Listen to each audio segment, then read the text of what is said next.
CEO and Chair of the Derby and Derbyshire Integrated Care Board, and this was very useful, wasn't it, Lee? Meet on how the district can help the NHS work together in improving health and well-being of the residents in our district. We also been meeting regularly with all of the leaders and CEOs in Derbyshire, looking at setting up a strategic leadership team for the new combined authority, and I believe there'll be a full report at the next council as we progress with that. So that's me. Thank you, Chair. Thank you, Councillor Barker. So item 6, public participation. Well, no questions have been submitted under procedure rule number 8 for this meeting. So item 7 is the review of polling districts and polling places. So I'm going to ask Mr Hickin to explain the report. Over to you. Thank you, Chair. So the purpose of this report today is to set out proposals for consideration and approval of the provision of polling districts and polling places within North East Derbyshire District Council area.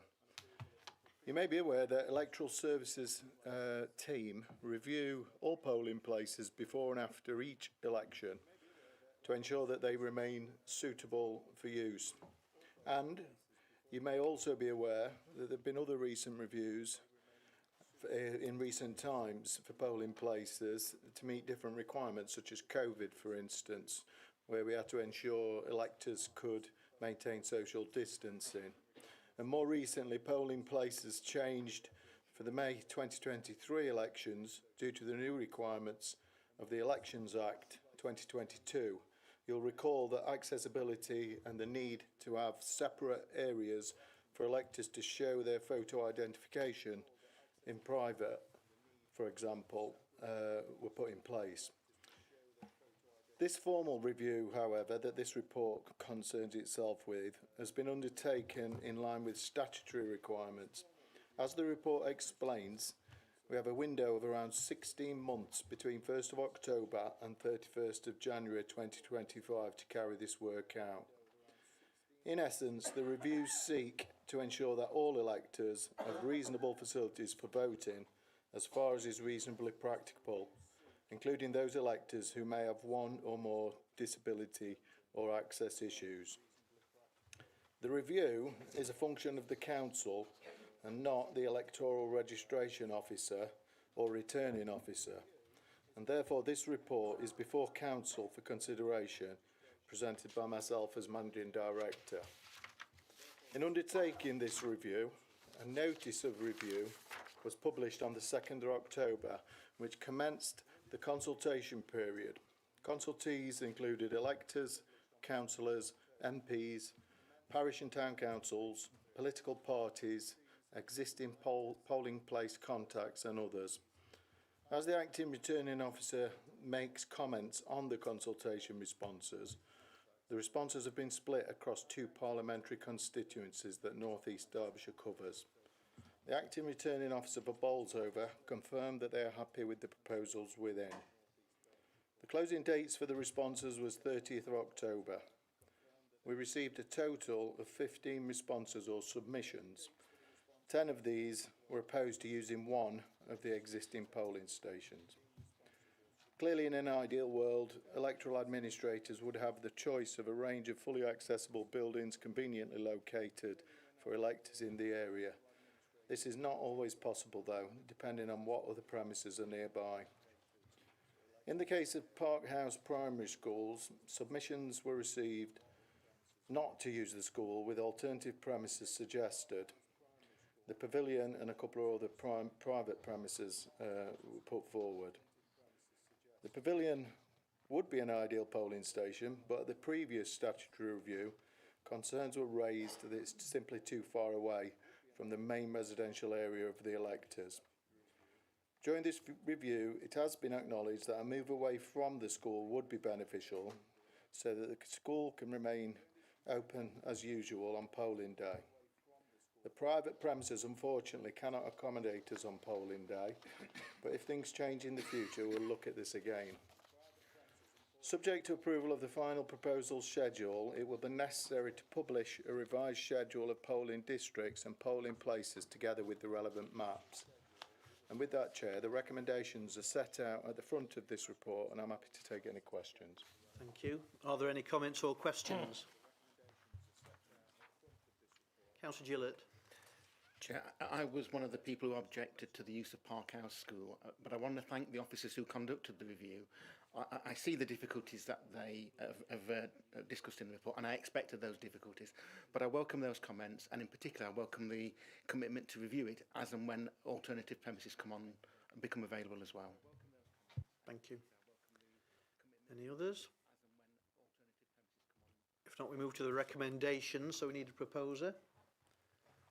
Yeah, I can move those. Thank you. And a seconder, please. So, thank you, Councillor Barry. So we're going to move to the vote then. So our first chance to test them out. Vote now. Oh no, it sounds like...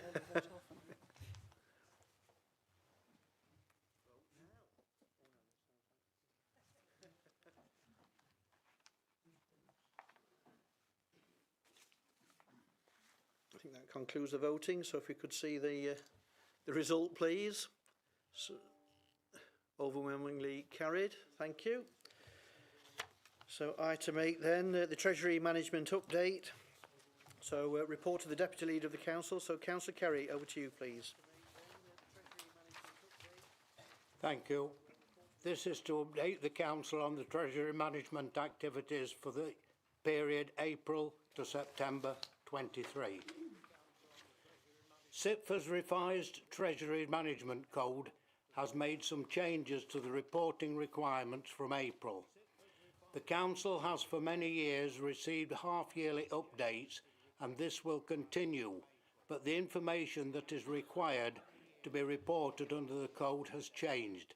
This is reflected in the report you have received today. You will note in the report that there are no compliance matters or risks to raise at this time. And I move that the Council notes the Treasury Management activities undertaken during the period April to September 2023 as outlined in Appendix 1. Thank you, Chair. Thank you. Before I ask for... Are you seconding, Councillor Can Barr? I second that? Sorry. Thank you. Seconded. So are there any comments or questions? No, it's been moved and seconded then, so let's move to the vote. Enjoying this, aren't you?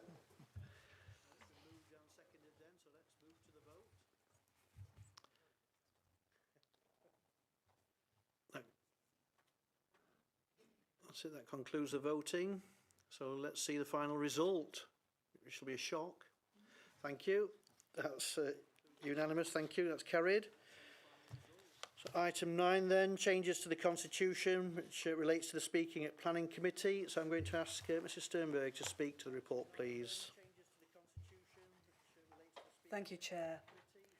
As some members may recall, Council asked Standards Committee to reconsider the speaking at Planning Committee and the limitation on the number of speakers. Standards Committee has been through a review.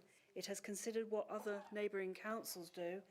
And just to remind everyone, there is no limit on written reps. This only relates to speaking at the Planning Committee itself.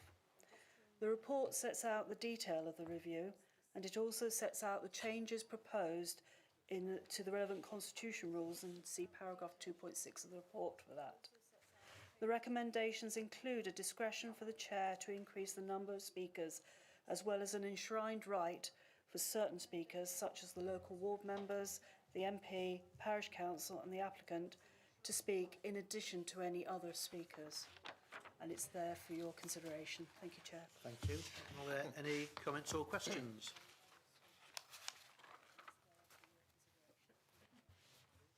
If not, then we need someone to... Councillor Hancock. I'm not moving it, Chair. Are you wanting to move it first? No, or? I'm going to take the questions. Right, yeah. It's actually more of a comment, Chair, because the problem isn't so much the number of speakers, it's when you get the repetition. And I think a lot of this really comes down to the chairing, and perhaps we need to look at the way that the planning team work with people who are opposing to make sure they present a more united cohesive approach when they're actually speaking at planning committee. I mean, one of the ones which springs immediately to mind, we had one at Kayla where we had 17 speakers literally all saying the same thing. That doesn't help move the business forward, and that's what we need to try and stop. We don't really want to be stopping speakers speaking if they've got something relevant to say. And I think an arbitrary limit, particularly as low as what they've put, is difficult. And I know we've got the caveat in there that says the chair can decide to have more, but I think that's the wrong approach. I think we need to look at how the meetings are chaired and actually just pulling up people if they are repeating what previous people have said. So as it stands, I would reference it back to standards. Thank you. I'm going to ask Mrs Sturmurg to respond to these collectively, and then when we move to the recommendations, perhaps the mover might want to speak to it as well. Councillor Cupit. Thank you, Chair. Thank you. I thank Standards Committee for their work in looking into this matter, but similar to Councillor Hancock, I sort of reach a separate conclusion on it. I can't support the recommendations in the paper or the sort of conclusions that the paper have reached. I raised similar concerns to what I'm about to outline at Standards Committee, but I feel quite strongly on this issue because I think it's quite important, so I want to highlight those again. I don't think there is a challenge of planning committee sitting through the night 24/7, so I'm not sure why this guidance is being pursued. It feels like council is trying to legislate for a problem that doesn't really exist, but which if it is pushed through today, I think would take our local planning system a step in the wrong direction, because it would act as a deterrent and a complication to local people having their say on planning matters that can impact them. As I've said before, planning applications, whether it's submitting a householder application or commenting on a nearby application, are when residents and businesses have the closest input with the council. Planning is understandably quite complex and it can be quite daunting, particularly at committee, so we should be doing everything we can to make it as seamless and simple a process as possible for residents. These revised rules today massively overcomplicate that to me. I look at it and it's now 6 subsections and it takes me a few minutes to work out who might and might not be able to speak. If you're having to over-describe a rule to me and detail it in multiple parts, you're over-legislating and over-complicating it, and therefore making it less accessible to residents in our communities. On a similar point, as per point E in the recommendations, you're turning planning into a bit of a fastest finger first style registration. Whichever way the committee decides, applications can have a massive impact on our communities, and they're usually contentious by the time they get to committee. So we shouldn't be reducing it, who gets to speak to who's quick enough to register as the first 3 speakers. I also can't subscribe or feel reassured by the final clause that allows the committee chair to allow further speakers, because to me that's too late. You've already deterred people from having their say, as they might think it's unlikely that they would be exempted or allowed to register. So we should be making the planning system as transparent and open as possible, and I think that this goes in the wrong direction with that, so I just can't support it today. Thanks, Chair. Thank you, Councillor Cupit. I'm going to go to Councillor Foster next, because we seem to have some technical blips going on here. Perhaps it's trying to keep Councillor Foster out, but I'm going to let him in. So over to you.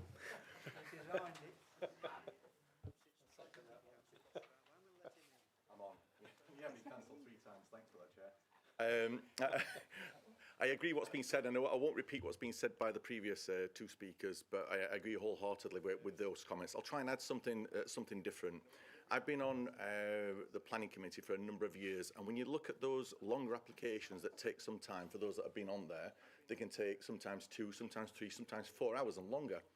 And they are quite lengthy, and they can be an issue when they are longer applications, but they are very, very important applications, and there's an awful lot that goes on there. What I would say is, if we're looking at reducing the number of speakers, a speaker only gets to speak for 3 minutes anyway. It's going to affect the overall time in the actual committee, you know, to a very small amount. So if you, for example, added another figure instead of 5 speakers, you're only making a difference of 6 minutes. It's 6 minutes it makes to a planning meeting, no more than that. And if you think it's something so important that it goes on for let's say 2-3 hours, the difference of 6 minutes, you know, that's what we're looking at. So I'd ask council, I'd ask everybody here to really consider not having that figure in, not having that that limit in. for those speakers. I think it's really important. Now I know there's something that's been added there for the discretion of the chair, that more should be allowed, be able to speak, but it shouldn't be down to the discretion of one person. It should be a right of a resident to be able to address the councillors at that planning meeting. They've got an actual right to address all of us that are on there and be heard. And if they do start to repeat themselves, if they are having difficulty, that's the sort of thing that can be managed with the discretion of the chair. So I'd ask council to yes, there's some good things in this, but I'd ask council, please don't limit it to 3 speakers, because there's lots of, if you've ever seen a planning or been to a planning committee, you'll find there's lots of residents that need to make different points, and they've got a right to make it. We're talking about 3 minutes per person. They don't clog up. It's not the speakers that clog up. If anything, it's the councillors that are asking questions over and over and over. For me, that's how I see it. And the proof is there if you actually see the recordings of the planning meeting. So I'd ask for council to please not add that 3-minute limit. There's no need for it. Thank you, Chair. Thank you. Councillor Dale. Thank you, Chair.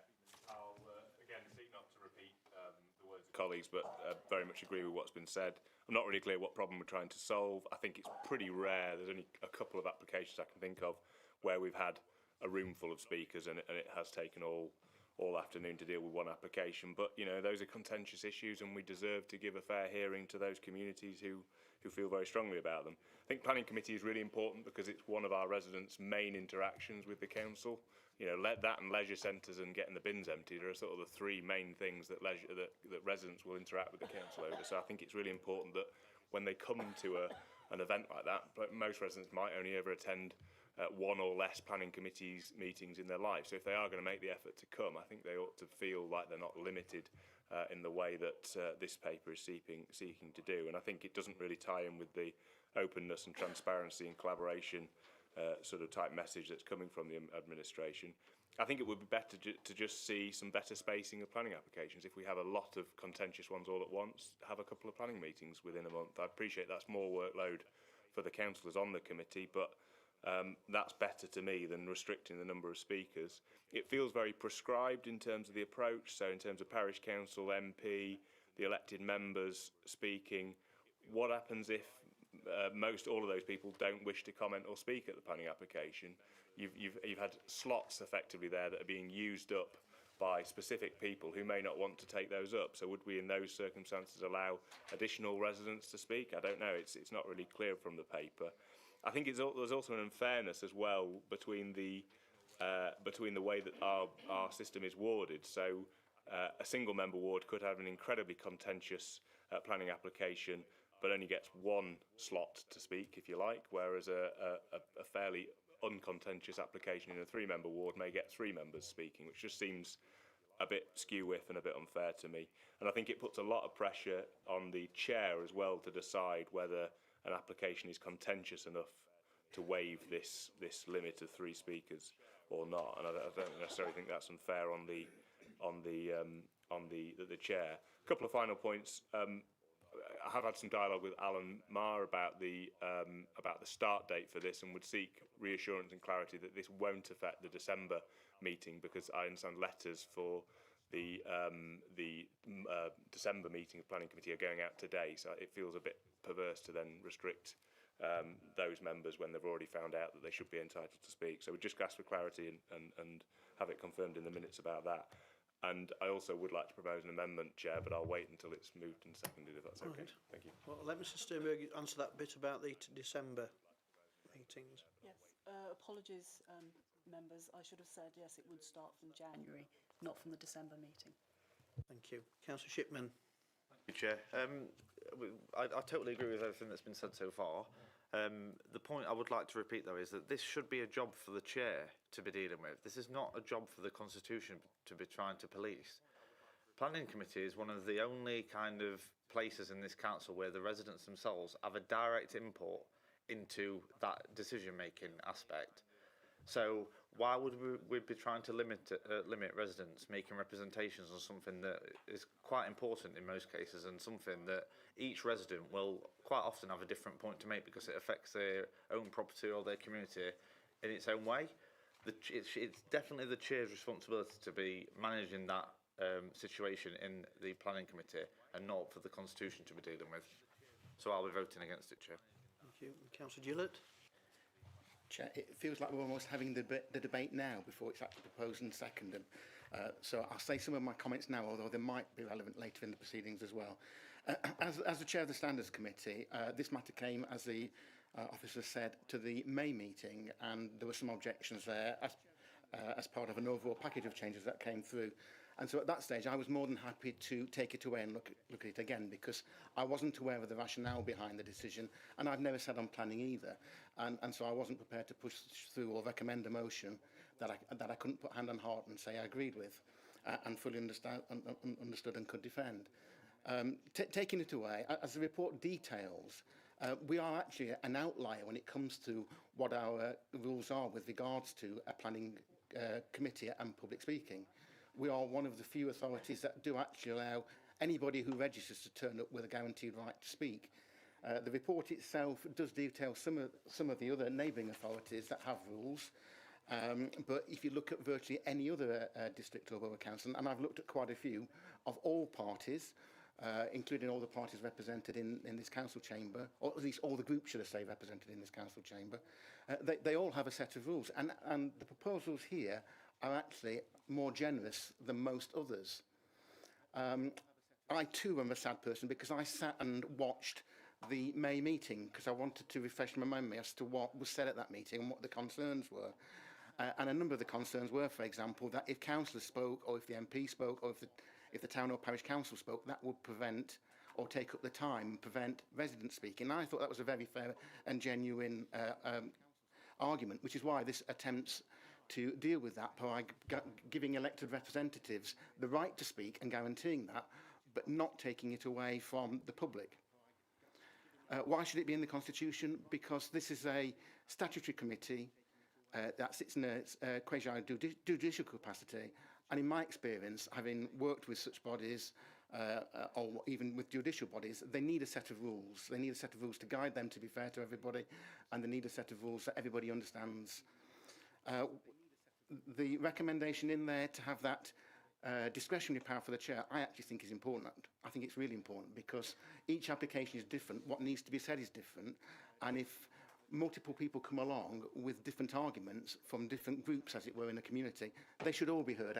I agree with that. But repetition of the same point, as I think has been made previously, doesn't make that point any stronger.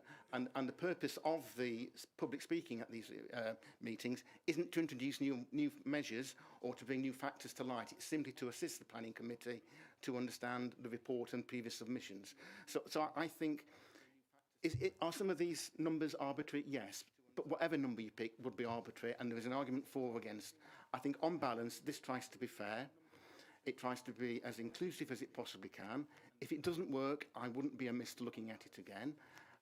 It's good to know from what people have said that it won't affect many applications, so it may take some time to bed down and see whether it would work, but I would commend it to council. Councillor Barker. I'll second that. Can't beat that. Right, thank you. So I'm going to come back to Mr Sternberg to answer quite a few of those points. To be honest, Chair, there weren't many questions in that at all to answer. The only one was the one about when it comes into effect if approved, and that, as I said, will be January. Thank you, Chair. Thank you. So, Councillor Gillett, that was a proposal, and seconded by Councillor Barker. We've already had a spoiler alert that we're going to have an amendment. So, Councillor Dale. Thank you, Chair.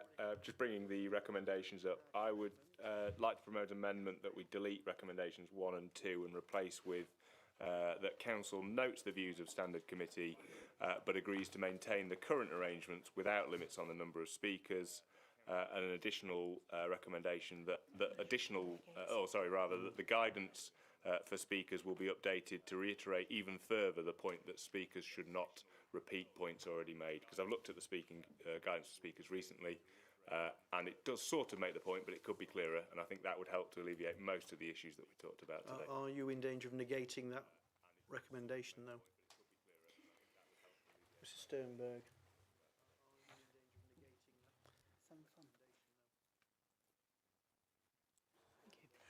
Yes, I think it does negate it because you're saying don't do it, which would normally be done by a vote against.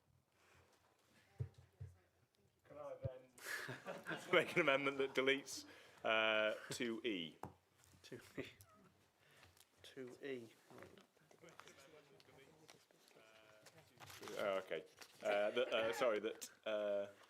Right, we're going through each one sentence by sentence. Right, so it's not 2E. We are not doing. 3E should just say that an unspecified number of other speakers should be able to register.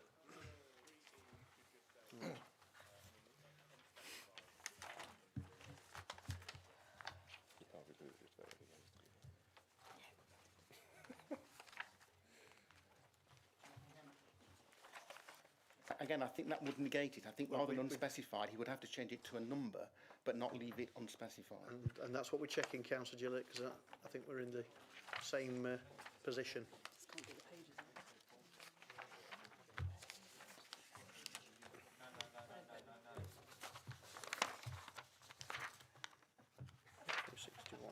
If it helps, Chair, I'll amend it to 9 million.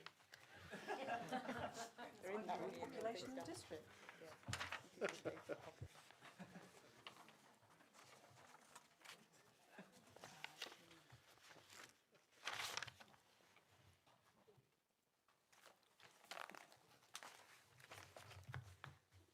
it has the same effect. Yeah, What about 9 million? has the same effect. So it's negated. Yeah. I think the view is that it's negated, Councillor Dale.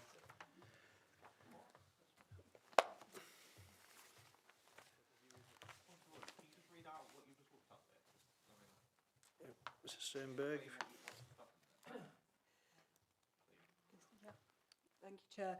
It's on page, when I found it, page 57 of the agenda, and it's the recommendations, and it's 3E that says that 3 other speakers should be able to register to speak either for or against an application on a first come, first served basis. Can we not shout out, please?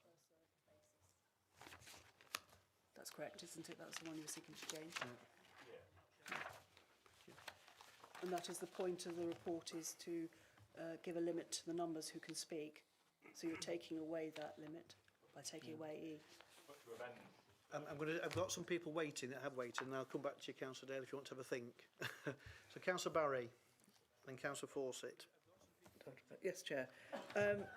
I'd like us to move on with this because we're obviously not getting very far with the amendment.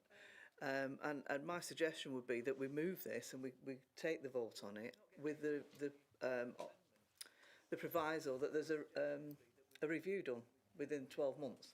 That way, if it's not worked, it can be referred back to the Standards Committee. I'll let Councillor Gillett think about that. Well, I'll take the others on the list. We've got Councillor Fawcett and Councillor Rennick. Thanks, Chair. I echo Councillor Barry's thoughts on this one. We seem to be retreading old ground on this one, in so much as we've sent proposals through a scrutiny committee, and we're now expecting to do a whole change to that in a full council on the hop. I would move that we go forward with this recommendation, as Councillor Barry has outlined. This can be reviewed if it isn't practical. Councillor Shipman. Yeah, Chair. Just in terms of the comments just made, I want to make an amendment to say 200 instead of whatever the limit is in the motion.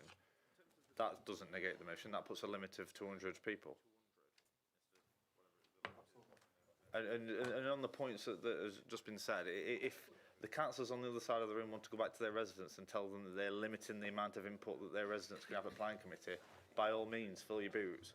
But I don't think we should be limiting residents coming to planning committee to have their say.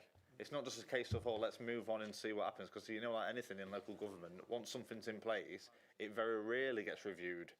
So let's not just rush into something because it's easier and everyone can get to the pub quicker tonight. I think we need to think about this and make sure it's the right decision, not something that's just rushed through. So I don't think we should be doing this. I think the limit should be high enough so that it doesn't prevent any of our residents being put off from planning committee or having their input. So I'd like to amend it, it's put to 200, please. Have you got a seconder? You have a seconder. So, so now we have an amendment that is actually through, of a number now. You laid the groundwork.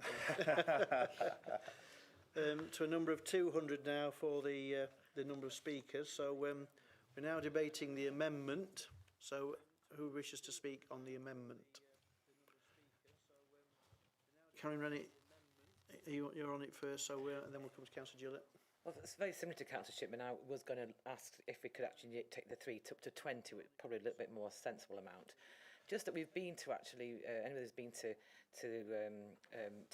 particularly when you've called in planning applications in your own area, complex ones, sometimes there is more than one point to discuss, and it's very hard in the 3 minutes for 3 people to get 20 points across. So in a practical way, for those of us who have attended planning meetings, I do think this really constrains the big applications. I don't know why the opposition are afraid of this. I don't know why we're trying to prevent people from having their say in this open, transparent leadership that we were told on your first council meeting seems to have been blown away. So I think perhaps Councillor Shipman, as usual, has over-egged it, and I think there's a compromise in between to actually to do something more sensible. Then there is a definite end to the amount of people who can, because it's very hard if you're going to say, well, it depends what you're talking about.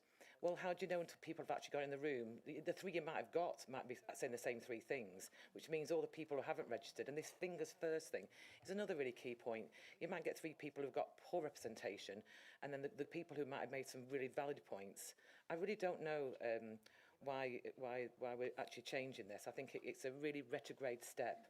I don't want to be following other councils. I'd rather us stand out of being a council that listens to our residents. And I'm proud that we've allowed this, and I don't see many planning. There's only very few that have gone on a bit, longer than what we'd like. But I think it's a really important key part of our democracy that we listen to planning, particularly because the Labour Party spent a decade not delivering a local plan, which means we've had this wild west of planning in our district, and therefore that's why people have had to come and make representation, because we never had a clarity on the local plan. And bear in mind, you're playing around particularly with the local plan again, and we're excluded from those meetings. I think now more than ever we should have people actually being able to actually look at what you're trying to do, and I'm just a bit suspicious you're trying to hide something. So I really feel strongly that we should at least have 20.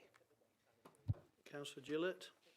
Sort of drifting off the point, if we're just concentrating on the amendment, and I think the difficulty Councillor Dale has had in actually coming up with something as an alternative, and then we've suddenly ended up from 200 down to 20 or whatever. It shows how arbitrary these figures are. I think everybody understands where we are with this. I see little point in having any further debate. I made my point. There are some other points I might come back on in due course in the rest of the debate, but I propose, Chair, that we move to the vote on this particular amendment first of all. Unfortunately, we've got some people still wanting to speak on the amendment, so we'll hear those. So, Councillor Fawcett. Although, Chair, if I propose that we move to the vote and that's seconded, I think I'll take that. I'll second it as the next speaker, Chair.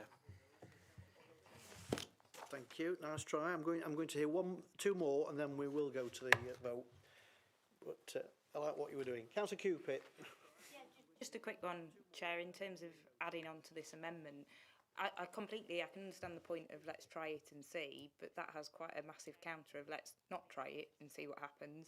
Because the problem is, if we introduce the 3 speakers today, let's say for a year, and then Standard Committee realises that it's not working for the reasons that Councillor Rennick's just outlined, what happens to all those contentious applications where people didn't get the chance to speak? Are we going to revoke all those? Are we going to go back to all those? Because that's going to be quite a long planning committee meeting if we're going to review all those in a year's time. So again, I fully support the amendment that's been put down and urge Council today not to progress with this. Councillor Addington Stringer. Thank you, Chair. This is a fantastic example of people repeating the same argument over and over again, extending the length of a meeting. Politicians back at it again. Are you doing it? We are having a circular argument here. No matter what we increase the amount to, we can always have an extra person speak. So rather than just bashing each other here politically and attacking each other on the colour of whatever party we might be, which seems to be what's happening so far, I think what we should do is really focus on the residents, and perhaps we should increase that limit and allow more people to speak. Fantastic, but there should be a review in place for sure with any number that's set. 200 is obviously too high if you get a room full of 200 people. You are therefore pushing other planning applications out of the meeting potentially. So we have to be sensible about this, of course. And I think we should just get on with it. Let's increase the limit by a small amount, but commit to a review. I propose that 20 is fine. I will second 20. But I would also put in there that we have a review of that in due course within a year, and we get on with it and stop just throwing accusations around, because that's exactly what we shouldn't be doing. We should be talking about residents today. Councillor Foster. That's the last one I'm allowing. This, I mean, to cover what the previous councillor said, this isn't a political fight for me at all. This is a matter of residents being able to speak. And I'll repeat one more thing, and that's the 3 minutes. We're talking about 3 minutes per resident. It's irrelevant to the length of a meeting, and that's if it's 200 or if it's 20. We don't get 20 people speak on even the largest ones, like we had in Killamarsh. Nowhere near 20, but everybody had managed to have the say, and it's 3 minutes. Now, there's one more small issue which could happen if you limited it to 3. And it was a contentious application.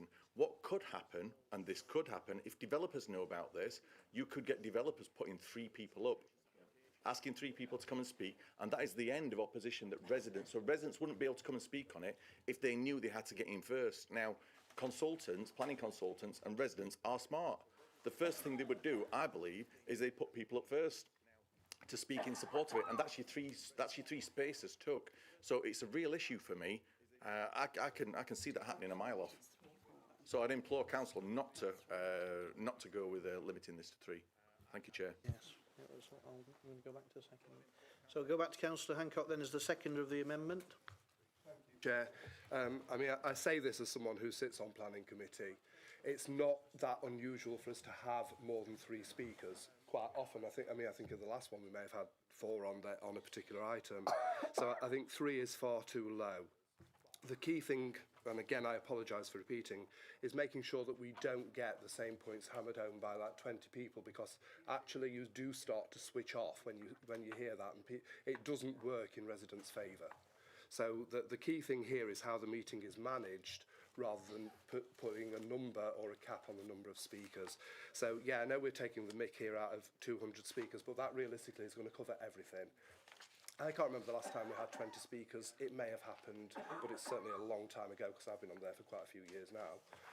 So yeah, to me, putting a higher number, it works. We should never fall foul of it, and we need to come down to actually instructing people who speak and to chairing it properly. So I'm fully supporting the amendment. And Councillor Shipman is the proposer of the amendment. Thank you, Chair. Whenever you're trying to change something or do something different, we should all be looking at what the outcome is that we're trying to achieve. Because the only thing I can see that would be achieved by this is the limitation of speakers.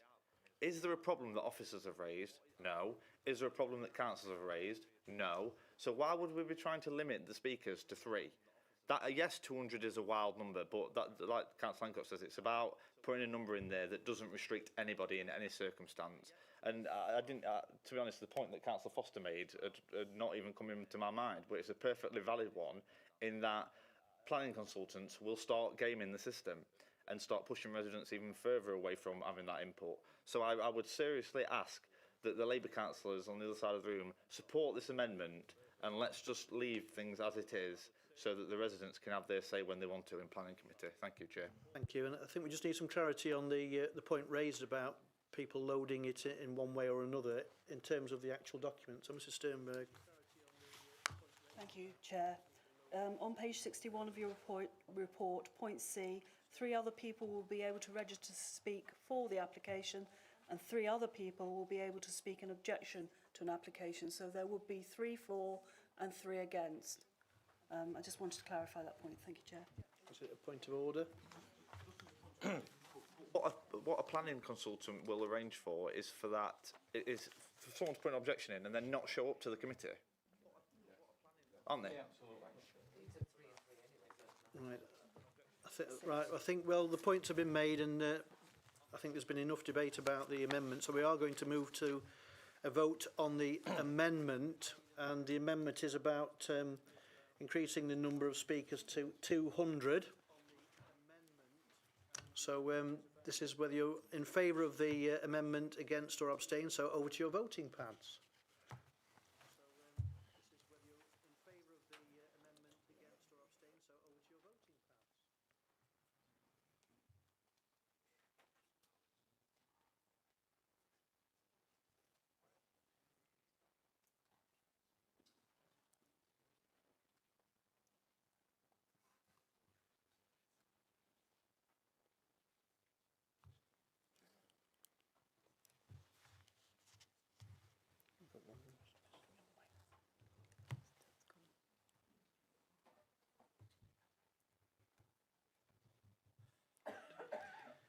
it. Okay. So can we have the final decision then, please? So the amendment is lost. So we're going back to the substantive debate. So there's a second amendment now, is there? So, right, so Councillor Rennick, over to you for your proposal. So as a pragmatic to 20, I don't think that will change very much in terms of the operations of the planning committee. I think it's a sensible, pragmatic. It does allow, I think, the right amount of people to speak. As far as I'm aware from people, Councillor Hancock's already said in his long time being on the planning committee, he's not seen more than 20, but it does allow that 9 or 10 or 11 people to come that might come on a very contentious planning application, and I think we should be brave and make time for that. And Councillor Adrington Stringer. I'm not going to repeat myself again, but it just comes back to good chairmanship and making sure that the developers don't load 20 people into their room. Okay, so that's a seconding. We're now debating the next amendment, this time on the number 20. Any comments or anybody wanting to add to the debate? Councillor Baker, sorry. Well, close. Somebody's been insulted. Well, I'd speak in support of this second amendment. That's a more pragmatic number, and I agree with the reasons for it. I'd just like to clarify which recommendation it is. Is it not 2E of the report? Yes, to change to Thank you. That's correct. Yep. Councillor Barry. Yeah. In as much as how many people come to these planning committees, I can recall Ashover took 2 days because of the amount of people that came to talk on it, and that went on for a long, long time. People have got the right to write in and put their objections forward. They can also go to their parish councils, their district councillors, and ask them to put their reasons forward. There is enough stuff in here that will allow people to have their voice. I cannot vote for this amendment, I'm afraid, because it's not taking us anywhere. We need to get these amendments out of the way, get back to the main motion business, and then get it put forward, and then, like we've said before, get a review. If everybody's so adamant that there's going to be a failure to this, then that's fine. Let's put a review into it. We'll know then whether we're going forward or not. And, you know, as for the comment that Councillor Shipman made about things not ever getting reviewed, well, I'd love to know which council you work for, because we review them all the time. Thank you very much, sir. Thank you. Any other comments? Then I'm going to go back to Councillor Rennick as the proposer. I think it's a pragmatic approach. Councillor Barry might have been to Ashover, but that was one in the whole, you know, last 20 years. I think just for the sake of that one other Ashover that might come through, allowing people to have their say, I think this is a sensible compromise solution, and I would expect anybody who values their residents' ability to come and actually talk about their planning applications in their area should not be voting against this. So we now move to the next amendment vote, which is about the number 20. So time to vote.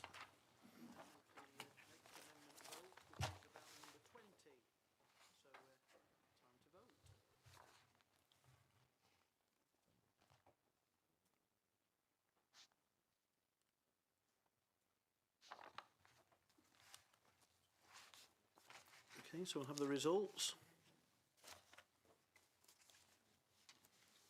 One vote in it. The amendment is lost. So we come to the substantive motion.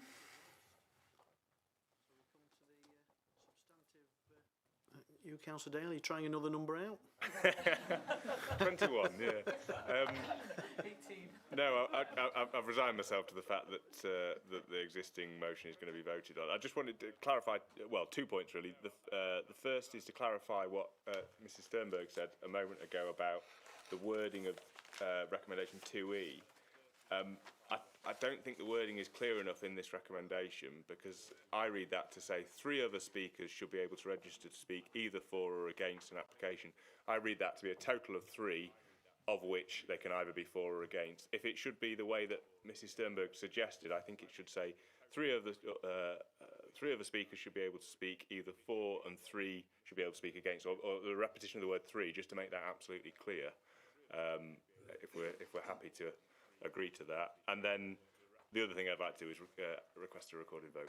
Thank you, Chair.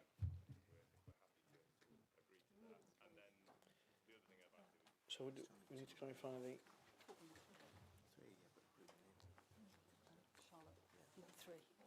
No, but are we in Councillor Clough? Yeah. So are you clarifying that bit? Yes, we're just going to get Mr Sternberg to clarify the answer in response to Councillor Dale. Thank you. Yeah, I take the point, and if members are happy to add in all 3 against an application to make it 3-4 or 3 against, to clarify that point. That is the intent of the report as I read out on page 61. So, thank you, Chair. Councillor Gillett. As the mover of the motion and the chair of the Standards Committee that discussed it, I interpreted it in the way that Mrs Sternberg said.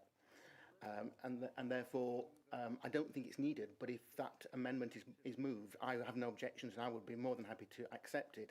I think if we had a policy that prevented one party, whether it's an objector or supporter, from speaking, I don't think that would stand legal challenge anyway.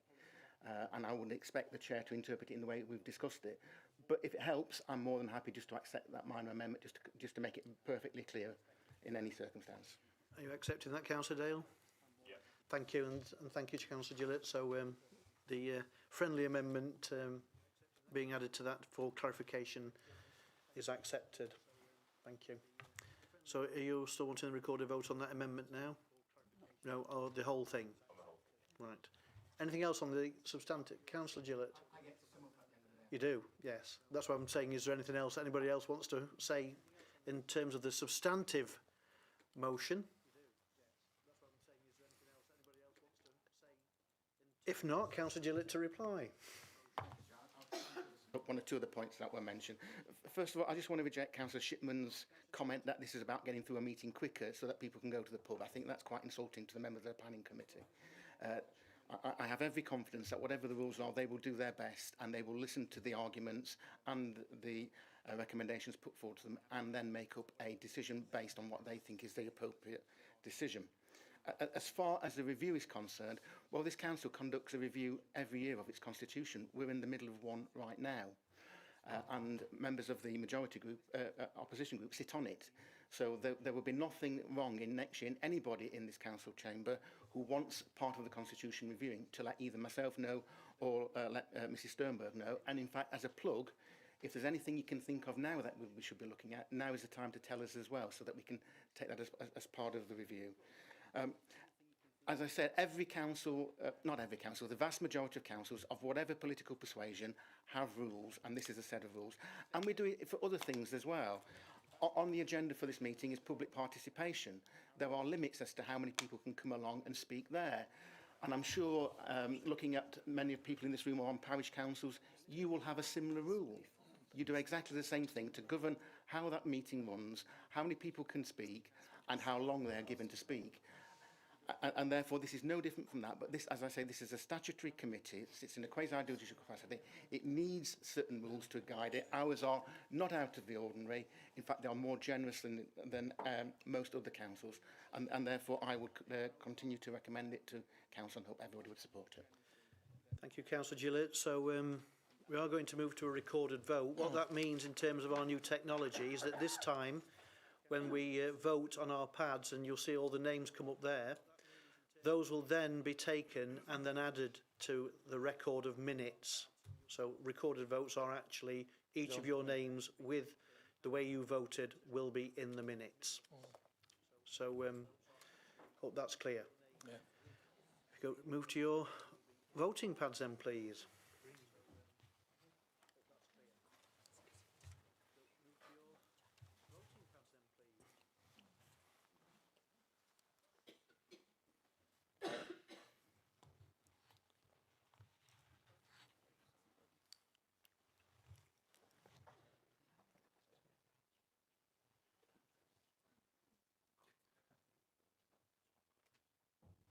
Okay, so see the results then, please. So that is carried, and as I say, those that record of voting will appear in the minutes. Item 10 then, appointment of members to represent the council and outside bodies. So again, to Mrs Sternberg, over to you, please. Thank you, Chair. Thank you, Chair. The number of outside bodies to which the council appoints nominees has been reviewed. Organisations were contacted individually to establish if they still want a council nominee. As a result, the organisations listed in paragraph 1.3 indicated they would like such a council representative. And the recommendation is that the appointments proposed in paragraph 1.3 are made and stand till May 2024. Thank you, Chair. Any comments or questions about that? So then we need to move the recommendations. Councillor Barker. Yeah, can I move those recommendations that are in 1.3, please? Move a seconder. Thank you, Councillor Barry. Right, we've moved, unless there's any comments or questions following moving of the recommendations. And we move to the vote, please.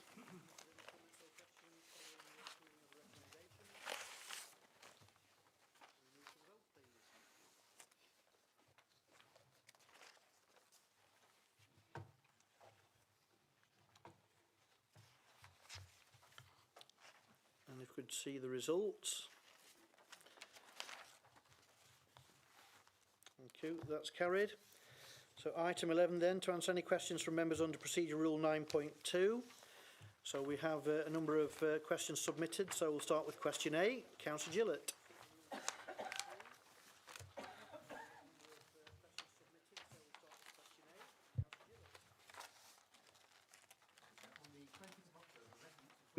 Of the Windermere Road area of Claycross suffered catastrophic flooding of their homes as a result of Storm Babette. Many now face the prospect of being unable to live in their homes for several months, along with huge financial costs and emotional trauma. Can the Leader of the Council tell members what action this authority took to help residents to deal with the crisis? Councillor Barker to reply. Thank you, Chair. Yeah, it was catastrophic, as you say, and I was deeply saddened by the loss of life, devastation of property and hardship caused to many in our district and Derbyshire as a whole. Whilst I understand why you were raising the Windermere Road incident, other areas in our district were also severely impacted, and colleagues in Eckington, Renishaw have also been raising similar concerns. I'm sure you'll have read that the rainfall we got was unprecedented. The Met Office recorded the 3-day period as the wettest on record for the region, and the 20th of October, Sheffield recorded their single wettest October day since records began, some 140 years ago. 185 homes were flooded in our district, along with 10 businesses. Claycross, Sherland, Wingleworth, Eckington and Renishaw were all badly affected. Our depot at Eckington was also flooded, up to half a metre in places, damaging the building and welfare facilities and a lot of the equipment. I went down just after, and I saw photographs that I know all the senior management and all the staff at the depot had spent all weekend trying to clear it out, and I think the bin lorries went out on the Monday, which were incredible to say. It were this high. All the building were flooded. It were terrible, and thanks again to all the staff involved for trying to sort that out. We were part of the emergency planning process, and again thanks to our team.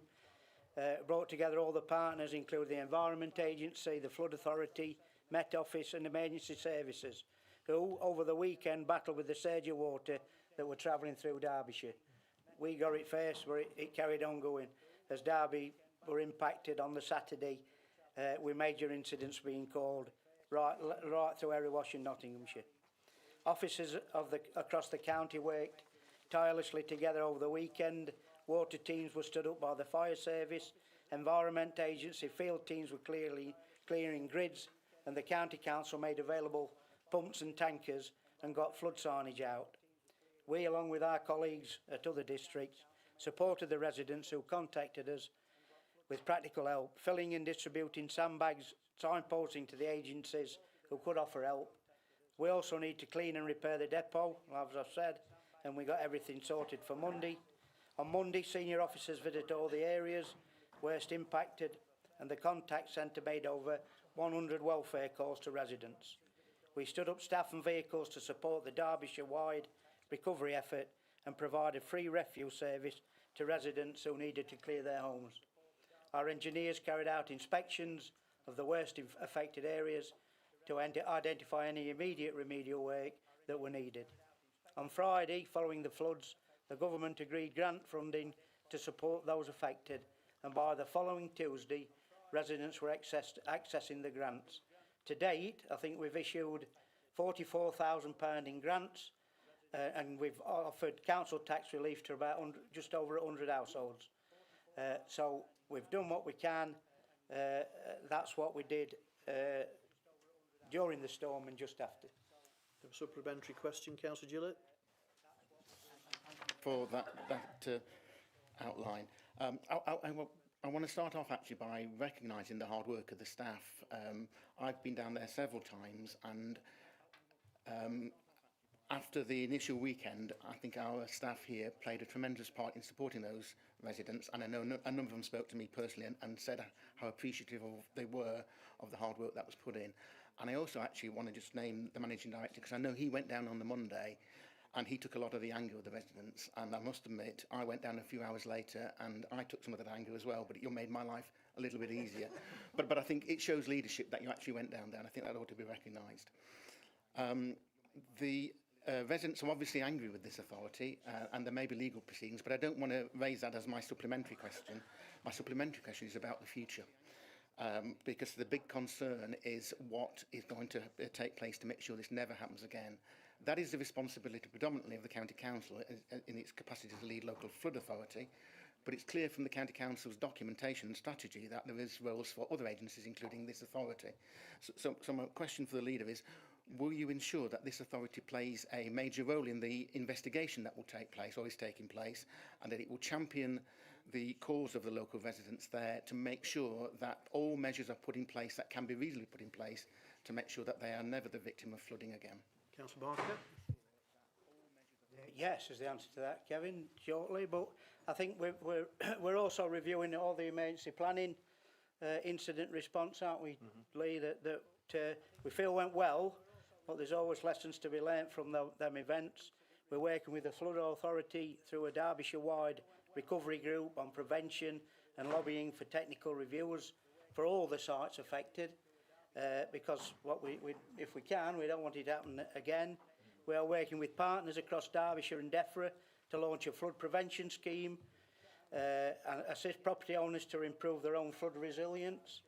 On Thursday, the 16th, senior officers attended a public meeting with residents of Windermere Road, and as a result, the manager director has written to Emma Alexander, I think, and Chris Wenning at Derbyshire to ask that consideration be given to North Derbyshire Prevention Group being created with all relevant agencies to work to ensure and to prevent it don't happen again. And yes, I think you're right, Kevin, we do need to involve local members and parish councils in any of them discussions with the local knowledge and all that sort of stuff. So it's a big ask, but if we can help stop it again, then we'll do all we can, Lee. Yeah. Thank you. Question B then, Councillor Foster's question to Councillor Barker. Yeah, we're back to the local plan again, and we've already spoken about this when it came to the minutes today. I'm increasingly concerned. I was at the last meeting, and I'm increasingly concerned now because this is getting slippier than ever, and we can't actually find out what is going on. And I'm hoping we do get some clarity at this point. What I don't want is... Can you move to your question, please? Well, what I'm saying is I don't want is a nod across the room on camera. This time I'd like an answer on this. So the question is, I'll read it out. Following the leader's commitment at the last full council meeting, can he confirm when and how will the minutes or notes of the council's working group meeting on the local plan be made available to all members and the public? Thank you. Thank you, Councillor Chair. Barker to reply. Yeah, thank you for your question, Councillor Foster. Mark, if I could call you that. I suspect you already know what I'm going to say. My guess is that you've probably read the letter that I've sent back to Dronfield Town Council that I wrote last week. So But anyway, for the benefit of rest at council, I will reiterate what I've said in that letter, and the fact that the agreed terms of reference to the working group are that the local plan review working group is an informal group whose purpose is to advise officers and members in reaching any decisions to moving planning policy forward. I'm informed that the working group doesn't legally have to have notes. It does not have to be open to public either, and nor the notes. But we have agreed that the notes would be taken at each meeting of the working group. The notes from the working group meetings will be attached to quarterly reports presented to scrutiny committees and cabinet, with an annual report to presented at full council. These reports to the committees will be published in advance of the relevant meetings and as such will be in the public domain. I hope that answers your concerns. I hope that's clear. Supplementary question, Councillor Foster? The answer, Councillor. Supplementary. I'd be happy to hear this here, but I'd also like this one in writing, if that is possible, if I can ask for that. So aside from the fact that you've already included chairs and vice chairs on the local plan working group, and that this year 2 vice chairs happen to be from our political group, this is the only group or committee that political groups are not allowed to choose their own representatives. As something as contentious and important to local residents as the local plan, this should not be the case. We should be able to choose our own, and I still believe that, and I said it before. So my question specifically, and for the record, if it can be recorded like this, it's a very clear one. Will you let political groups choose their own representatives? And I'd like that, not just here on camera, but I'd like that in writing if that's okay. Thank you, Chair. Councillor Barker? Yeah, oh, sorry, I've not got press remarks on. Gone off. Yeah, as again stated in the letter that I keep waving about,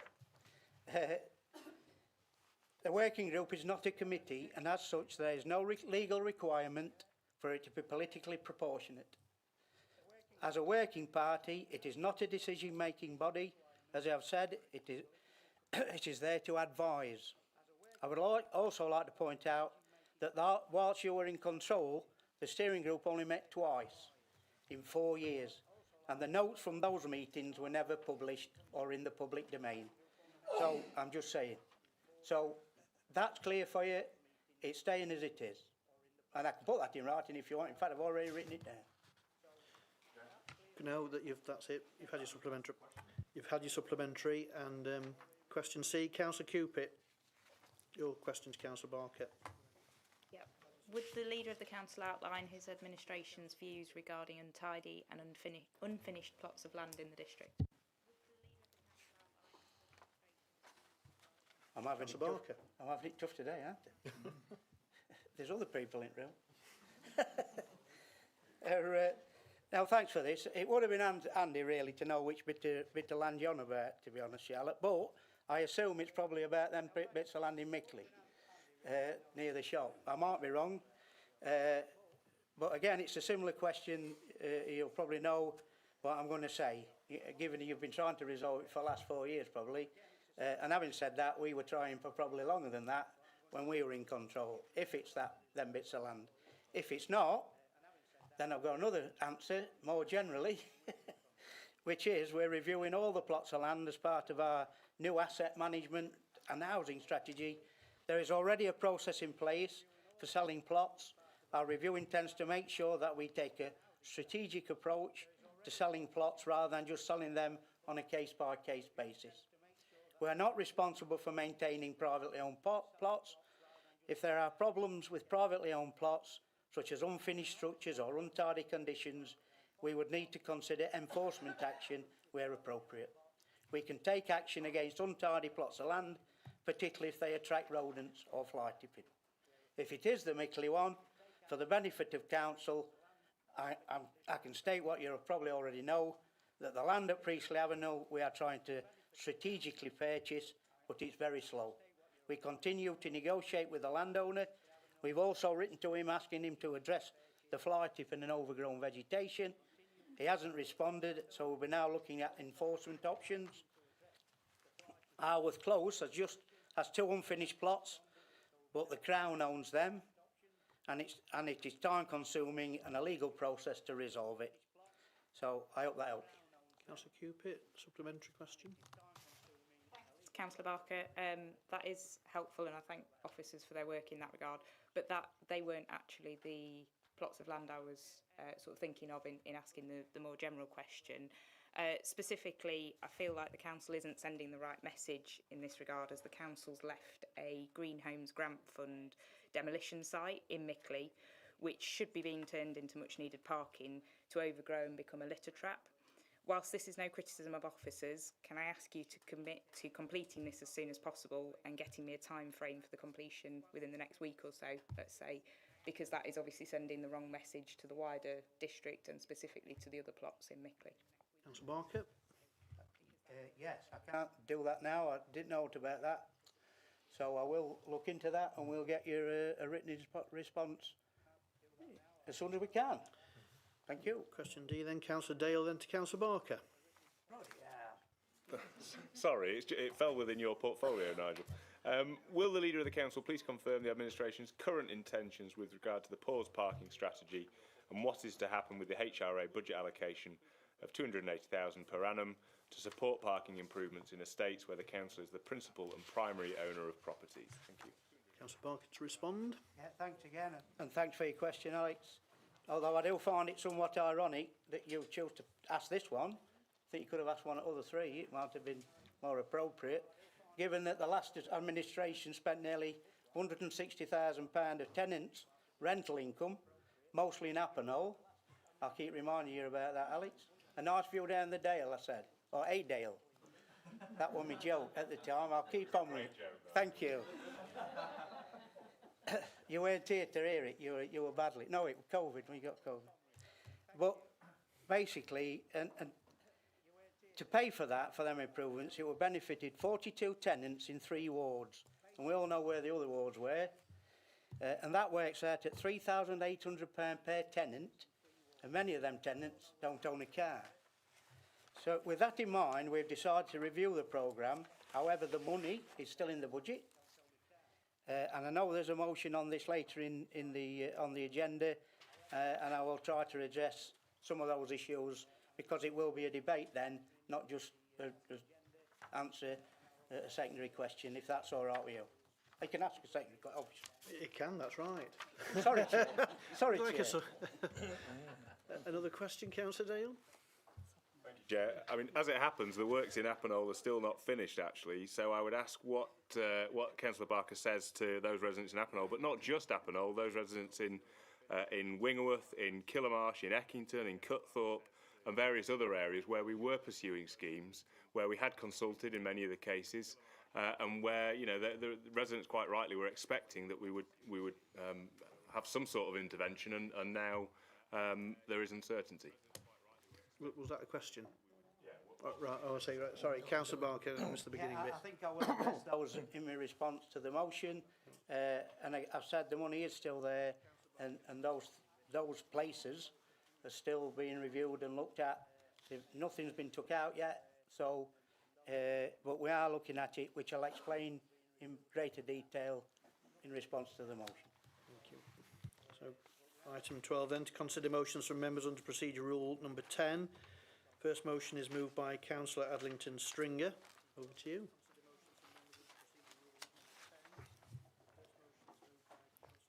Thank you, Chair. The following motion was previously seconded and now isn't. I'm hoping that today one of 54 councillors might want to join me in calling on our government to bring an end to horrific violence that we have seen,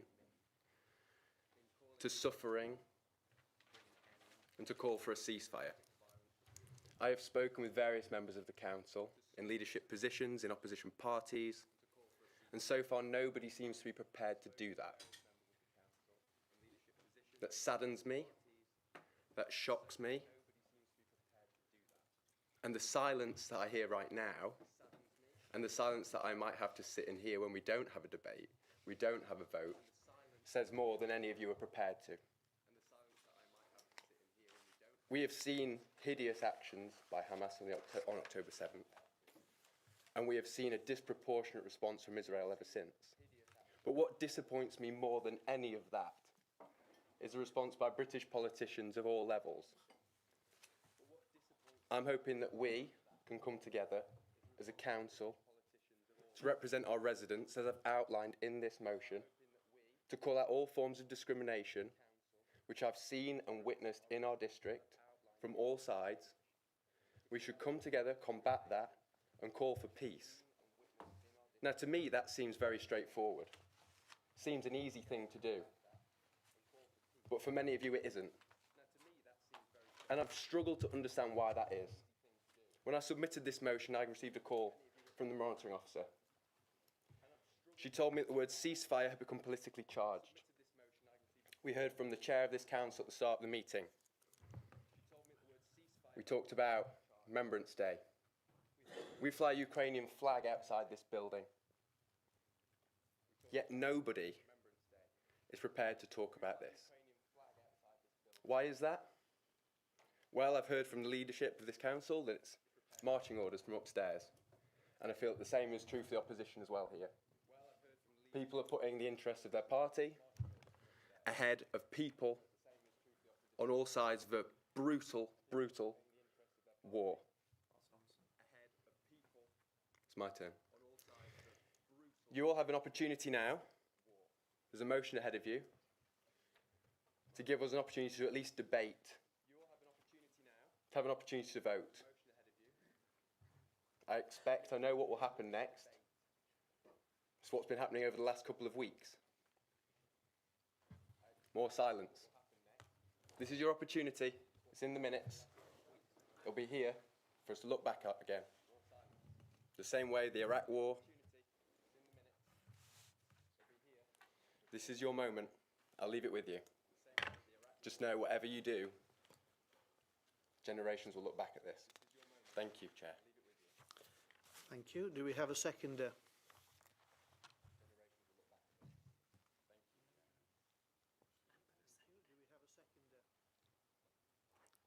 No seconder, therefore the motion falls. So to move motion B, moved by Councillor Cupit. To you, Councillor Cupit.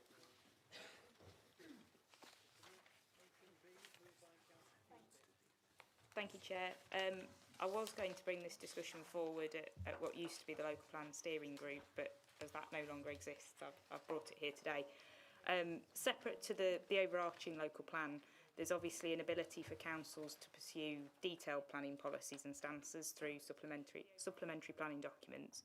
The purpose of these is to help applicants, communities and committee in decision making, but also to provide an additional steer and detail in relation to specific local needs in an area or district.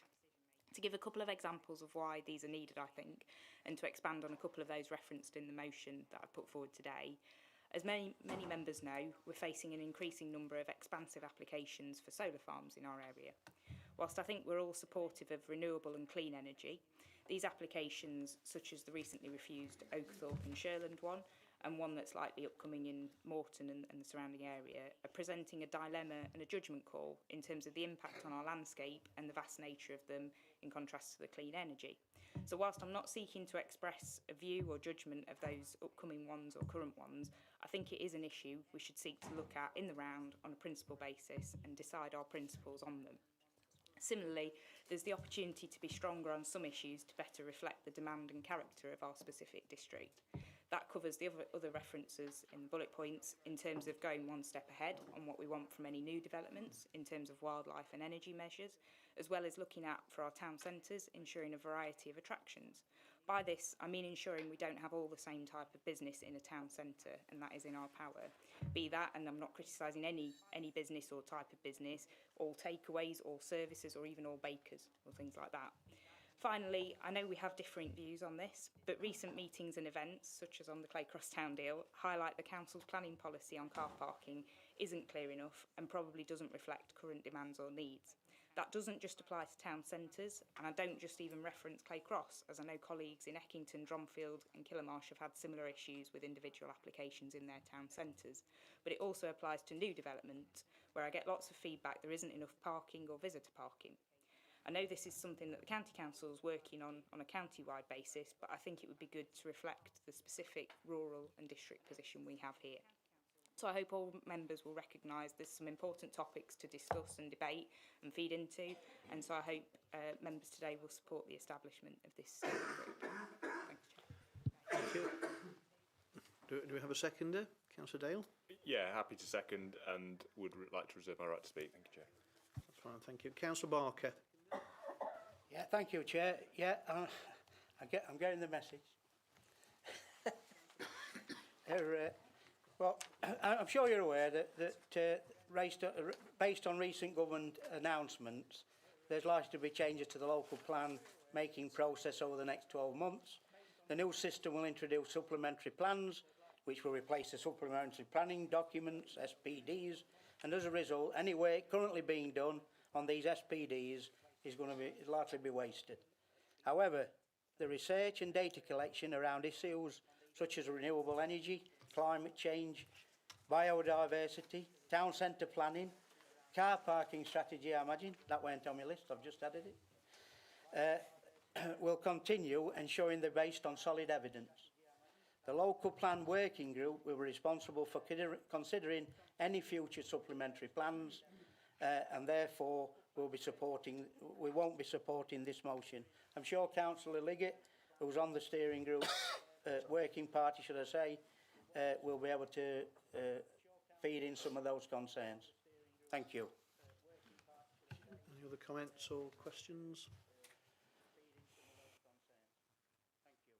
Come back to Councillor Dale. Thanks, Chair. I find it interesting that what Councillor Barker said in relation to the local plan working group, and again, the saddo that I am watching back the last meeting. I note that Councillor Barker said at the time, we need to get on with this, referring to the local plan review. The sooner we make a start on it, the better. Councillor Pickering himself said that it's long overdue, we want to kick-start this and get on with it. And then Councillor Pickering went on to criticise the last administration for doing nothing for the last 18 months. And then we had all the palaver of that meeting to set up the local plan working group. And then it's had its first meeting and it's promptly decided to do nothing, which was Labour's mantra for the whole of the past 14 years it was in administration, when it allowed the last local plan to expire and didn't make a start and didn't successfully complete the creation of the last local plan. It left it to us to do in our administration. I just find that pretty astonishing that we have here an opportunity to influence broader planning policy. Planning policy is always not just about local plans. They're always intended to be an overarching document and to have more detail underneath. This is a great opportunity to do that, to right the wrongs of the last meeting in terms of the local plan working group, and actually to get on and make some changes. But we're sat back waiting for government policy to change. And we did that for all of the past 11, 12 years, whatever it was, of the last administration. And we ended up with, uncontrolled speculative development across the south. And I'll be honest, it was predominantly Labour wards that were adversely affected by it. And I just can't understand how you can't see that that is the wrong approach. This is a great opportunity to really enhance planning policy, and I would encourage all members to vote for this motion. And Councillor Cupit as the mover.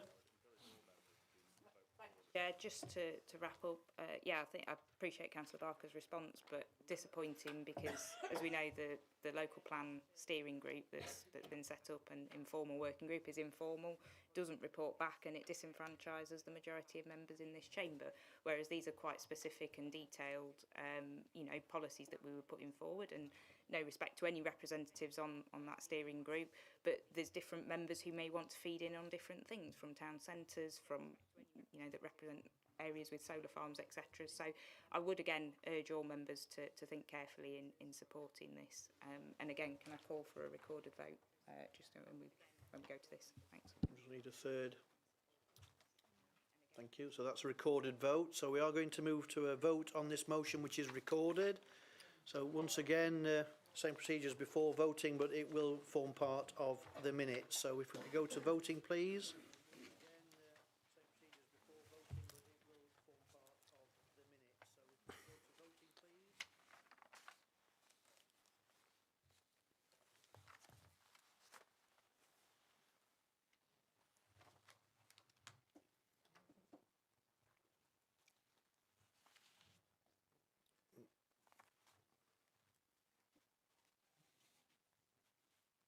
I've got one or two just nipped out of the room. So if we could go to the final vote then, please.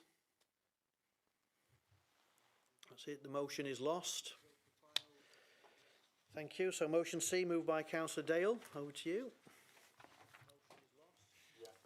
Thank you, Chair.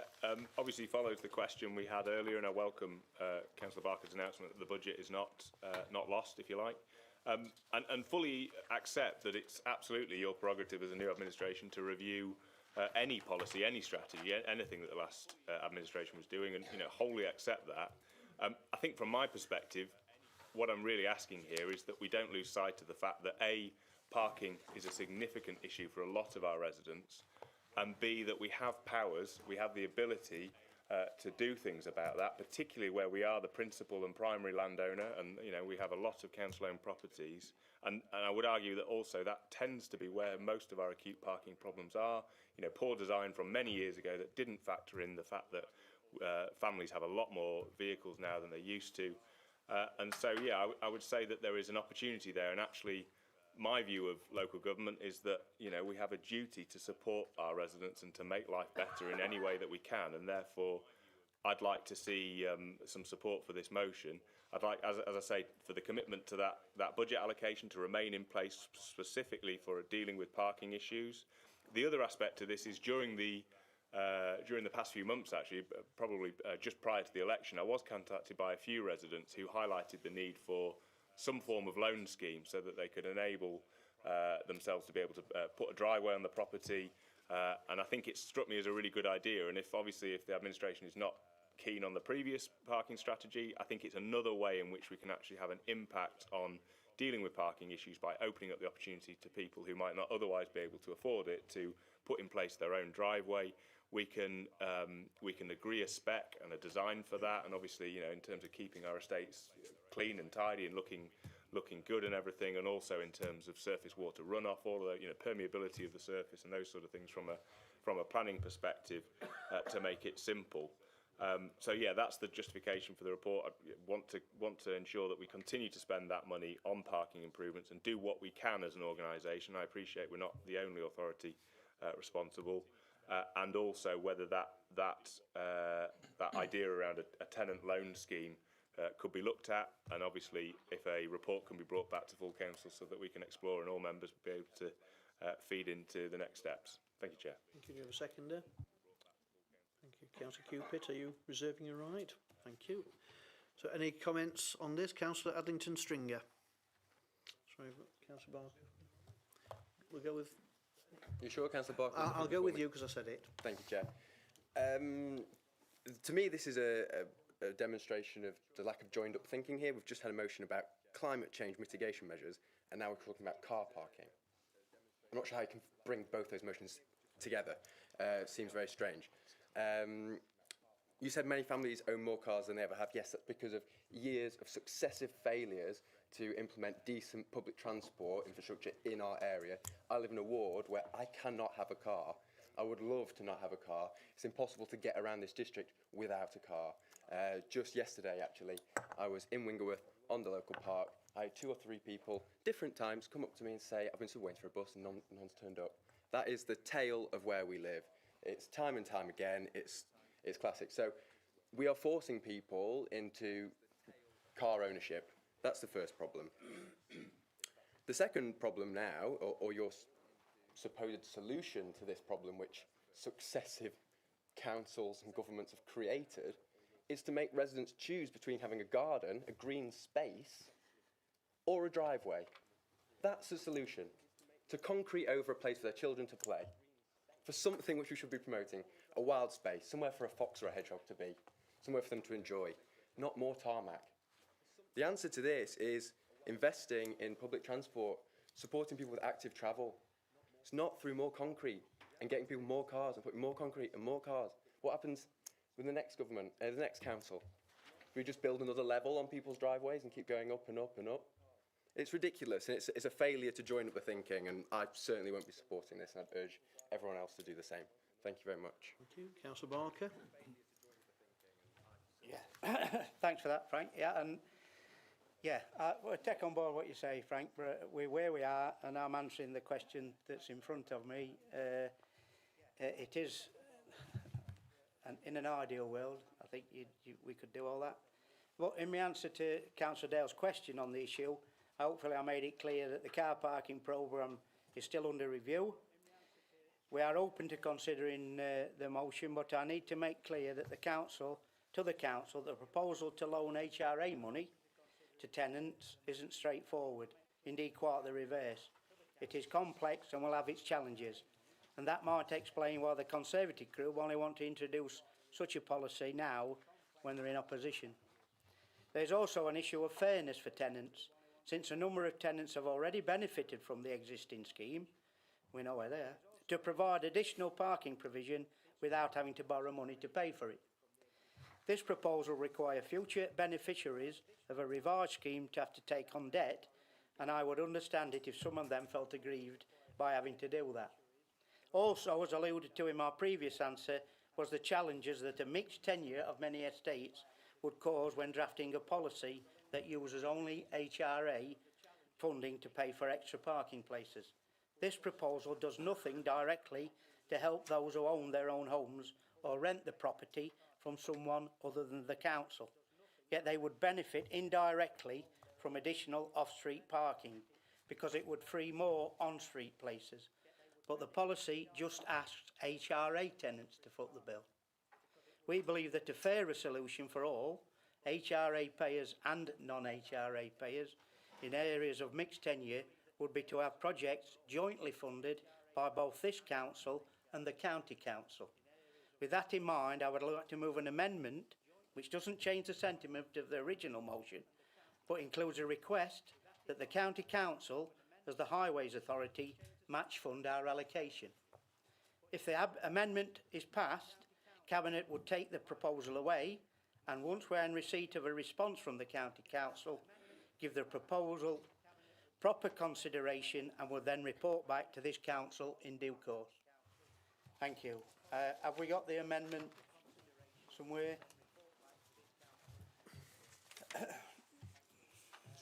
Blimey.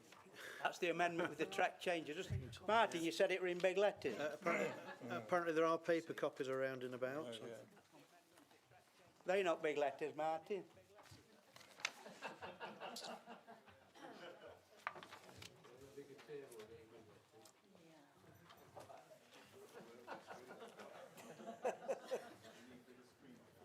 Well, that technology's not worked. Relied on paper. What do we say? It's a good job we got them printed off then.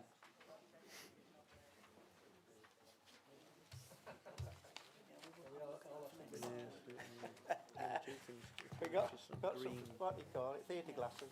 I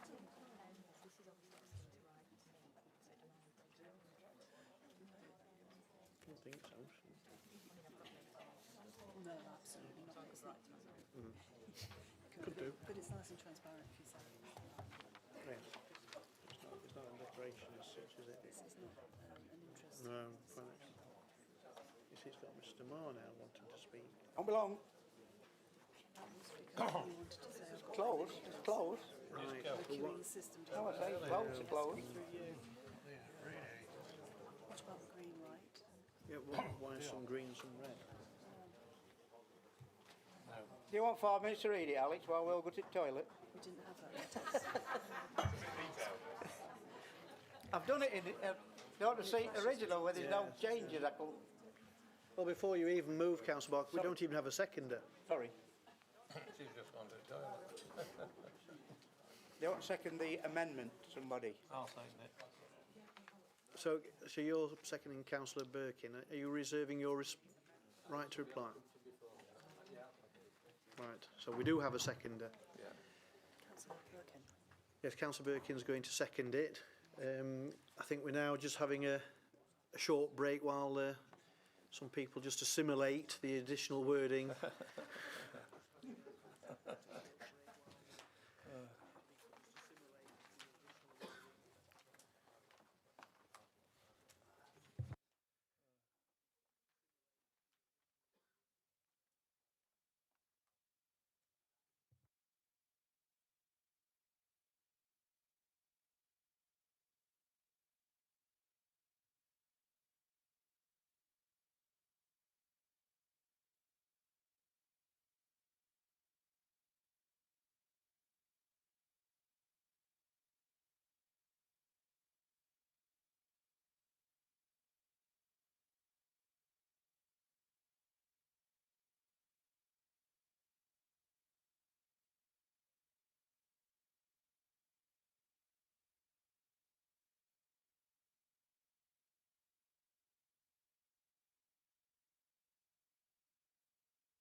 Right, everyone, so we've had time now to look at the proposed amendment that has been put forward by Councillor Barker and seconded by Councillor Birkin. So we're now debating the amendment. So, Councillor Shipman, your light had come up before the amendment. Are you wanting to just speak on the amendment now? I was going to amend it, but I will speak on the amendment. I agree. I don't know if it's coming through. I agree with the sentiments of most of what's been proposed as the amendment, apart from the loan aspect. I don't agree with it in the original motion, and I don't agree with it remaining in the amended motion. We're not Lloyds Bank. We're North East Derbyshire District Council. And whilst it might be well-meaning that people need somewhere to go to take a loan, we're basically putting people in debt as a council. That's not the statutory duty of this council, and it's not one we should even be engaging in. I'm sure Councillor Dale, who's put forward the motion, might propose this at county, who might have some in the reserve just about left to fund this sort of scheme. But North East Derbyshire District Council should not be loaning people money so they can put driveways in. So I would hopefully, if Councillor Barker will accept, to remove, for the amendment to actually include the removal of that loan aspect. The rest I completely agree with, and I will be supporting it, but I'd like to see that bit removed if possible. Councillor Barker, are you wanting to accept that friendly amendment or otherwise? Can I speak and speak again? On that line? On that line? Whether you're accepting it or not. No, because I think that might negate the whole motion. That's what I'm a bit worried about. Well, that suggested amendment isn't accepted, so we're sticking to the amendment as proposed. Councillor Dale. Thank you, Chair. Getting quite confusing, this one. Just responding to Councillor Barker's comments in terms of the complexity of it having a loan scheme. I appreciate it is, it perhaps is complex. In answer to the point about whether it was thought of before and not dealt with, I genuinely can say it was thought of during the election campaign, and I had a resident, I had quite a few residents actually, who came to me saying we would be willing to take out a loan for this improvement. So I think Councillor Shipman's in danger of putting ideology in face of sort of practicalities and what some of our residents actually want. I think that point around fairness for tenants as well, there is a difference between allowing them to install a parking space on their driveway and if Councillor Adlington Stringer will allow us, while we're also trying to protect the foxes apparently, but that difference between installing a parking space on your driveway as opposed to off the highway on a piece of common land that's very clearly shared parking space. So I don't necessarily agree that there is a fairness issue here for tenants, because this is a distinct improvement to, on just having parking nearby rather than actually on your own driveway. I think the trouble with the amendment to the motion is that there's also a fairness argument here, because the whole point around this is it's on HRA owned land that we'd be installing the parking. And I think if highways were to subsidise only HRA tenants, then you would also have a fairness argument for people who are in private housing or private housing estates who don't have that same opportunity. So I don't think I can support the amendment in its current form for that reason. It doesn't strike me as being the fairest. It would set a precedent, and be bluntly, absolutely acutely honest, that the County Council does not have the funding to deal with every single parking issue across the whole county. And I think, but the district does have funding through the HRA to deal with issues where parking is at its most acute, and where we have residents who are regularly complaining to us as elected members and asking us to do more. We can really debate all the ideology around whether it's fair to use HRA money for this, that or the other, but the reality is I think residents want us to do something practicable that actually makes a difference to their life, and this is a really important and good possible way of doing that. So I can't support the amendment for those reasons, and I'll come back later to some of Councillor Adlington Stringer's comments about the original substantive motion, if that's okay, Chair. Rightio. Councillor Gillett. Just to pick up on a few of those points, Chair. Obviously, if this amendment is passed and becomes a substantive motion and that's passed, it doesn't commit this council to actually doing anything other than to review it. So the consideration of a loan system, I have some concerns about that as well. If I were to vote for this, I don't believe I'm telling the council to do it. I'm just telling them to consider it so that the officers can look into it and then give proper advice so that a proper decision can be taken on advice. As regards to just going from a situation that we've got at the moment where we provide off-street parking away from properties, scheme A as it were, to a completely different scheme which this seems to be proposing, where we just go to providing off-street parking for people on their own drives. It doesn't have to be black or white. I think in some areas that is the right thing to do, in some areas it isn't the right thing to do. And I think that's where the need for both authorities to work together is important. I get everything that Councillor Dale says, and I think we'll be having this debate on Wednesday morning as well, about in another place. But I think I would support this. I think the County Council, you know, you come with a suggestion that it's the job of this council to do everything it can to improve the lives of the residents, and that's true of this council as it is true of any other council. And therefore I'm prepared to support this. We'll put it to the County Council, see what they say, and then let the Cabinet go away, consider everything that's considered in there. If they can come up with a scheme that works with loans, I'm prepared to entertain that and consider it. But if they come back and say there's all these problems with it, then obviously I don't think it will get through the appropriate decision-making process here. Thank you, Councillor Gillett. I think we've all been distracted by the fact we've been declared idle and they're going to switch us off. Oh. I resemble that remark. So I'm sure somebody technical will be looking at that. So in the meantime, Councillor Hancock. To be truthful, this is one in principle I support either way, because the key thing here is we can't let anything lapse. We've made this decision as a council and we need to deliver on it. I do support most of the amendment. I do have an issue with that loan thing, but actually for once in my life I agree with Councillor Gillett that yes, it is something for consideration down the line. We don't have to accept a decision there and then. I do think highways have got a role to play, but I don't think we should be conditional on that. Irrespective of whether we get money from them or not, we still need to plough ahead with the 280 and hopefully more that we've already put aside for it.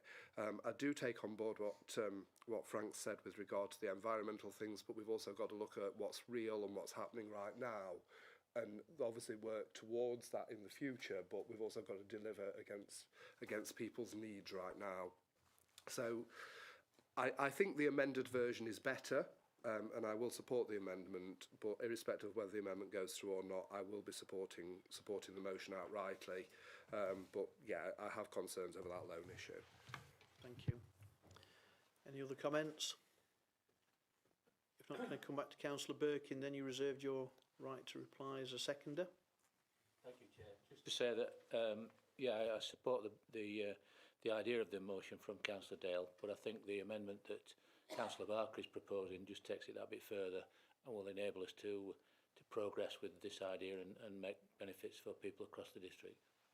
Thank you. And Councillor Barker, your right to reply. Yeah, thanks for that. Yeah, I think a lot of what I've said in my introduction as well.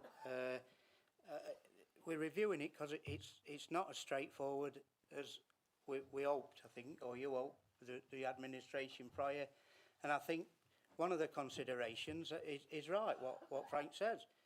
One of the considerations in this, and I think it happened in Renishire, where everybody thought, oh, let's put some parking places there, and all the people that haven't got cars said, no, we don't want to lose that green space.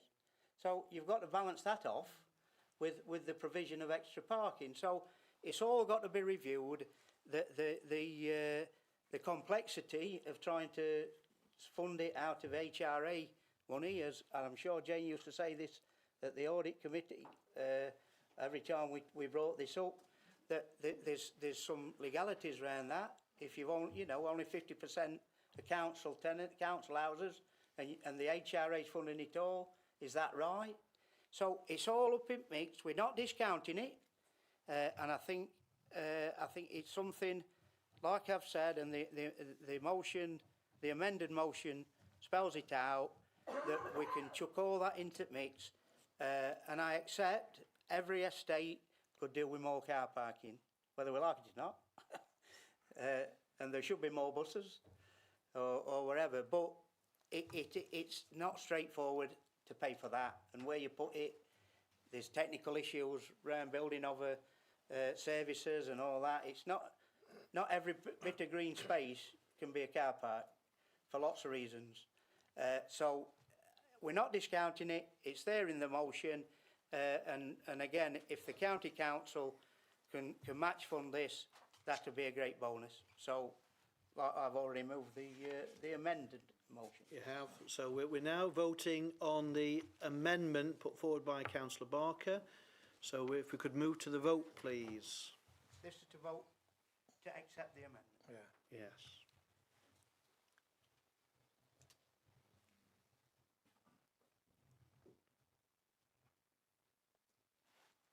Okay, so let's move to the result.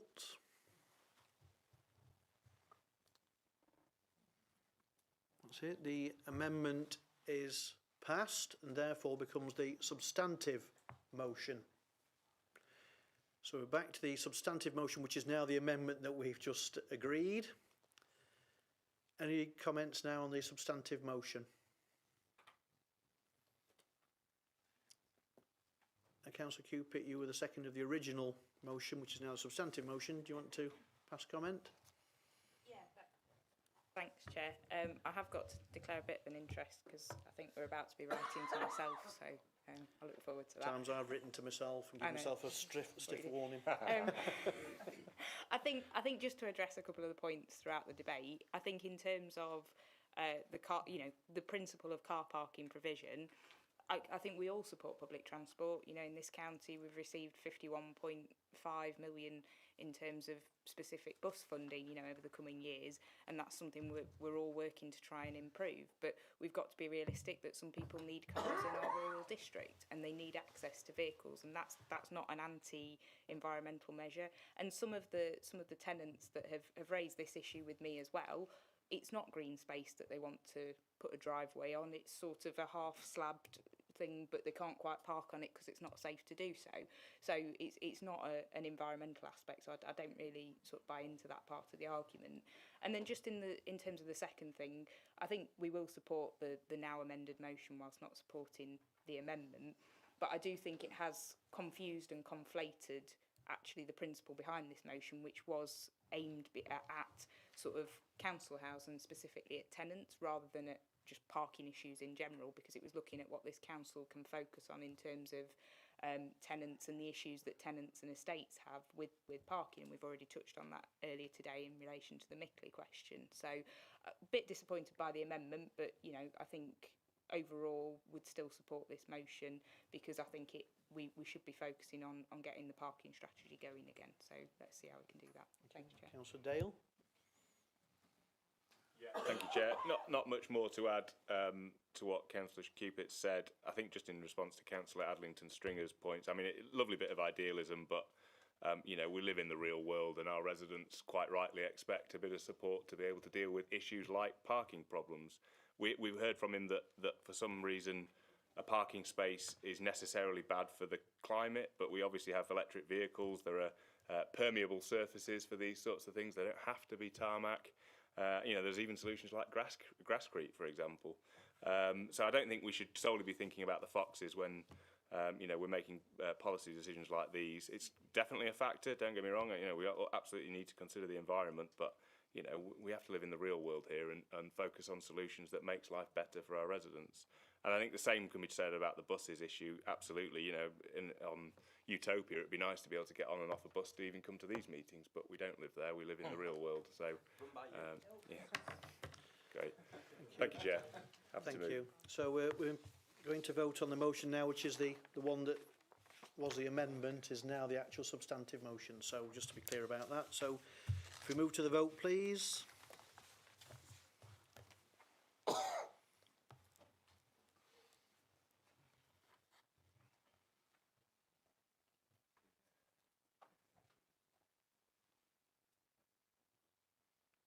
Thank you. And if we could move to the result.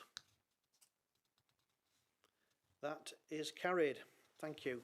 So item 13, there's no chair's urgent business. So item 14, I move that the public be excluded from the meeting during the discussion of the following items of business to avoid the disclosure to them of exempt information as defined in paragraphs 1, 2, 3 and 5, part 1 of Schedule 12A to the Local Government Act 1972, as amended by the Local Government Access to Information Variation Order 2006. Do we have a seconder?